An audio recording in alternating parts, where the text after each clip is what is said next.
আসসালামু আলাইকুম। বার্তা নির্যাসে সবাইকে স্বাগতম। এই মুহূর্তে বিএনপির চেয়ারপারসন খালেদা জিয়ার শারীরিক অবস্থা অত্যন্ত সংকটাপন্ন।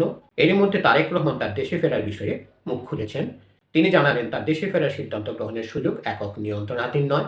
সংকটকালে মায়ের স্নেহ স্পর্শ পাওয়ার তীব্র আকাঙ্ক্ষা যে কোনো সন্তানের মতো আমার রয়েছে বলে মন্তব্য করেছেন বিএনপির ভারপ্রাপ্ত চেয়ারম্যান তারেক রহমান। তিনি এও বলেছেন এখনই দেশে ফেরার বিষয়ে সিদ্ধান্ত নেওয়ার সুযোগ তার জন্য অবারিত ও একক নিয়ন্ত্রণাধীন নয়। আজ শনিবার বাংলাদেশ সময় সকাল 9:15টার দিকে নিজের ভেরিফাইড ফেসবুক পেজে দেওয়া এক পোস্টে তারেক রহমান এই কথা বলেন। দর্শক, আরও সংবাদ পেতে আমাদের বার্তা নিউজ চ্যানেলটি সাবস্ক্রাইব করে আমাদের সাথেই থাকুন। বিএনপির চেয়ারপারসন ও সাবেক প্রধানমন্ত্রী খালেদা জিয়া এখন রাজধানীর এভারকেয়ার হাসপাতালে চিকিৎসাধীন। চিকিৎসক ও দলের পক্ষ থেকে বলা হয়েছে, খালেদা জিয়ার শারীরিক অবস্থা অত্যন্ত সংকটাপন্ন। দলীয় প্রধানের গুরুতর অসুস্থতার খবর নেতাকর্মীদের উদ্বিগ্ন করে তুলেছে। অনেকে মনে করছেন মায়ের শারীরিক অবস্থা বিবেচনা করে দ্রুতই তারেক রহমান দেশে ফিরতে পারেন।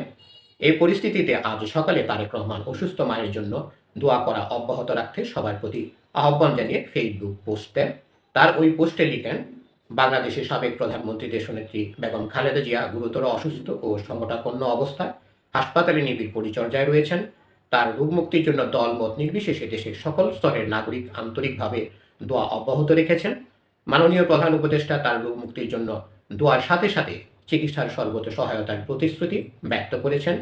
দেশ বিদেশের চিকিৎসক দল বরাবরের মতো তাদের উচ্চমানের পেশাদারিত্ব ছাড়াও সর্বোচ্চ আন্তরিক সেবার প্রদান অব্যাহত রেখেছেন। বন্ধু প্রতিম একাধিক রাষ্ট্রের পক্ষ থেকেও উন্নত চিকিৎসা সহ সম্ভাব্য সকল প্রকার সহযোগিতার আকাঙ্ক্ষা ব্যক্ত করা হয়েছে। সর্বজন শ্রদ্ধেয় বেগম খালেদা জিয়ার প্রতি সকলের আন্তরিক দোয়া ও ভালোবাসার প্রদর্শন করায় জিয়া পরিবারের পক্ষ থেকে সকলের প্রতি আন্তরিক ধন্যবাদ ও গভীর কৃতজ্ঞতা জ্ঞাপন করছি। একই সাথে বেগম খালেদা জিয়ার আশু রোগ মুক্তির জন্য সকলের প্রতি দোয়া অব্যাহত রাখার জন্য ঐকান্তিক অনুরোধ জানাচ্ছি। এমন সংকটকালে মায়ের স্নেহ স্পর্শ পাবার তীব্র আকাঙ্ক্ষা যে কোনো সন্তানের মতো আমারও রয়েছে, কিন্তু অন্য আর সকলের মতো এটা বাস্তবায়নের ক্ষেত্রে আমার একক সিদ্ধান্ত গ্রহণের সুযোগ অবারিত ও একক নিয়ন্ত্রণাধীন নয়। স্পর্শকাতর এই বিষয়টি বিস্তারিত বর্ণনার অবকাশও সীমিত। রাজনৈতিক বাস্তবতার এই পরিস্থিতি প্রত্যাশিত পর্যায়ে উপনীত হওয়া মাত্রই স্বদেশ প্রত্যাবর্তনে আমার সুদীর্ঘ উদ্বিগ্ন প্রতীক্ষার অবসান ঘটাবে বলে আমার পরিবার আশাবাদী। ধন্যবাদ সবাইকে এতক্ষণ ধরে আমাদের সাথে থাকার জন্য।